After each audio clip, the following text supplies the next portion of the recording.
USA and Colombia are the two favourites to win the World Championships later this year, and at the weekend we got an early look at this matchup.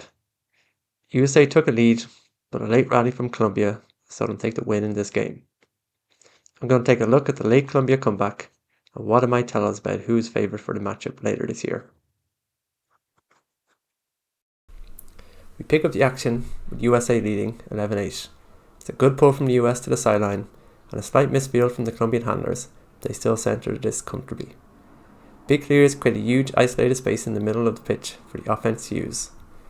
Then more excellent big clears, both deep and across the pitch, create even further isolations and relatively easy yardage.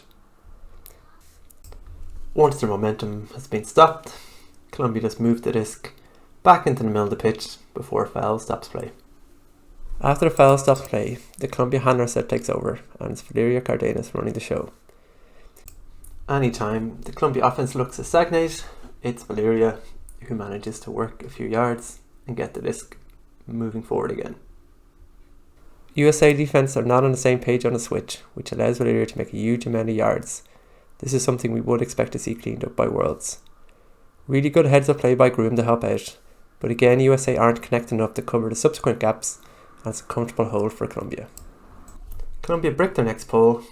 An intense mark forces a high backhand, which is blocked with incredible athleticism by Manu Cardenas. Colombia wastes no time in picking the disc up and trying to generate some small ball flow in the red zone.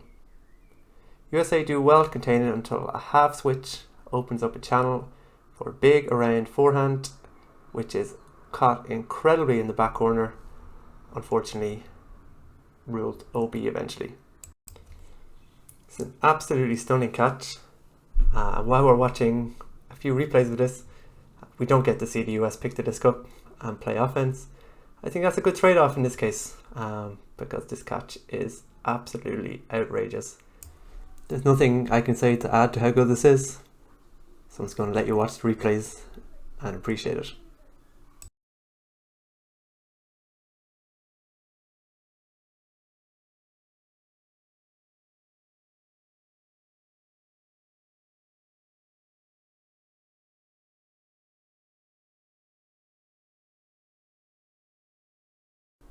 When we do see the action again, US have already marched up to the red zone.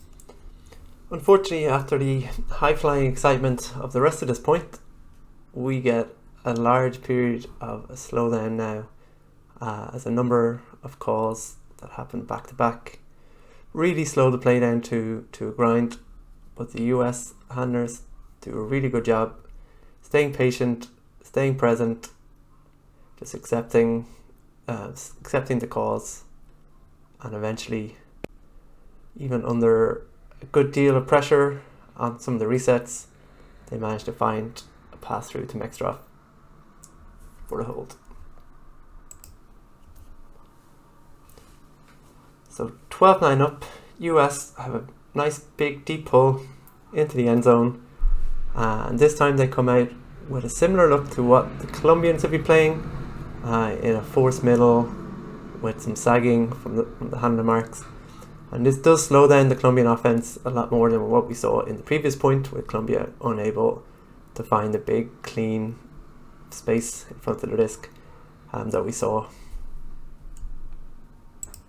What's notable to me in this point is that Colombia are just consistently able to win foot race after foot race on undercuts, even without a lot of setup, and able to just keep the disc moving and keep the disc moving forward throughout all of that.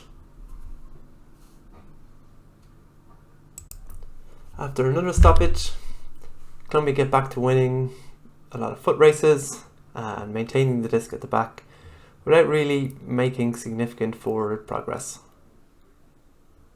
Again, a lot of catches under pressure, but Colombia seem relatively comfortable catching under pressure and winning those foot races under. The first moment of real forward movement happens here, when I think the US defender was quite generous in conceding position, and then Colombia stay with the disc here when the pick occurred running through the stack quite early in the possession. But that sees Colombia marching up right outside the red zone, and they're generally lethal in those small spaces, and they proved that again here. At 12-10, Colombia send a really good pull, high and hanging, which limits the many yards that US handlers are able to get. But a classic split stack play sees Chastain gain an under. Colombia's sagging FM defense limits the US to these wide swings, and unlike in the previous point where Colombia is able to both win the foot races and make sure it catches under pressure, we see the US drop one in the middle of the pitch. Again, Colombia look to attack quickly off the turn, not really letting the US settle, and very quickly making 30 yards up the pitch.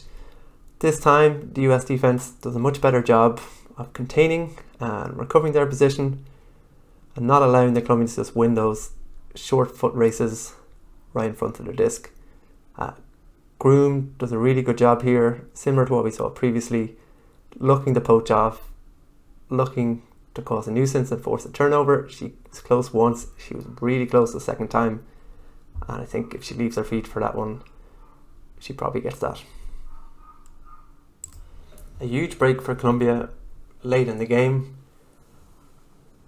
Off what was a simple drop, an unforced error, but I think the Colombians' defense is really what created the unforced error to happen. And again, as you can see, Groom could definitely reach that disc if she leaves her feet.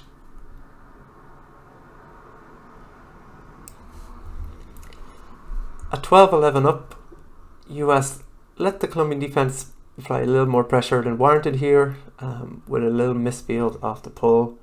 We can also see the poached member of the side stack just running into a lot of traffic and not really punishing the Colombians' attempts at poaching. From here, really nice swing, and then a really good cut up line and hitting off that skinny inside space, followed by a bit of an overthrow. Again, the Colombians' force middle paying dividends here, even though the handler was able to attack that space up line, they were able to execute the first throw. When it's force middle like that, most upline cuts, you're going to need to counter your momentum from the direction that you made that cut, and quite often that results in a lower and faster throw than you would ideally perform in that sort of power position.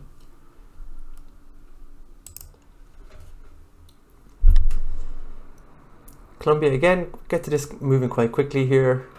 A lovely round opens up the space, and then some small ball at the back, and Manuela Cardenas puts an absolute dime of a hook out into space. As good as this throw is, I'm not sure why you're allowing Cardenas to have that much time and space. It's such an important moment in the game. And again, this is something that later in the year I wouldn't expect to see from the US. But allowing Cardenas to get the amount of free separation she had to get the disc in her hand, initiate that flow, and then also have essentially no mark on her, so she could just pick her target and hit the spot. 12-all in universe point, and we're going to see Colombia come out with the same force middle defense that we saw successfully push the US into taking a lot of short unders. A really good pull field from the US, but incredible pressure from the Colombians. A layup bid on the first downfield throw, a layup bid on the second downfield throw, both navigated successfully by the US, but they don't survive the third attempt. This time it's Valeria Cardenas with an absolutely colossal layup block. This time Colombia don't pick the disc up quickly, even though it was working for them very well earlier in the game. Particularly to get those last two breaks. It doesn't make a huge amount of difference to their offense. They're a little bit slower to gain yards initially, but once again, in these smaller spaces in around the disc, they're just able to generate so many easy yards. A really nice around break to open up the play.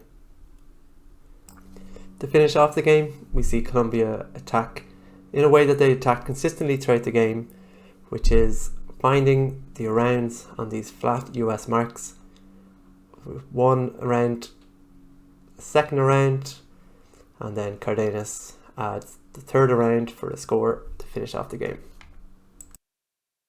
So here are some key takeaways from this game. Colombia have a big chemistry advantage. The US will close this gap over the coming months, and I expect to see a lot of defensive uncertainty in particular sorted out over this time. USA needs to solve Colombia's poachy FM. The last point demonstrated in full that trying to thread those tight unders continually is not going to win them this game later this year. Colombia has the athleticism advantage. In this game, Colombia looked faster and more likely to make explosive plays. USA will need to figure out lineups that can match that intensity or other ways they can mitigate it. Thanks for watching.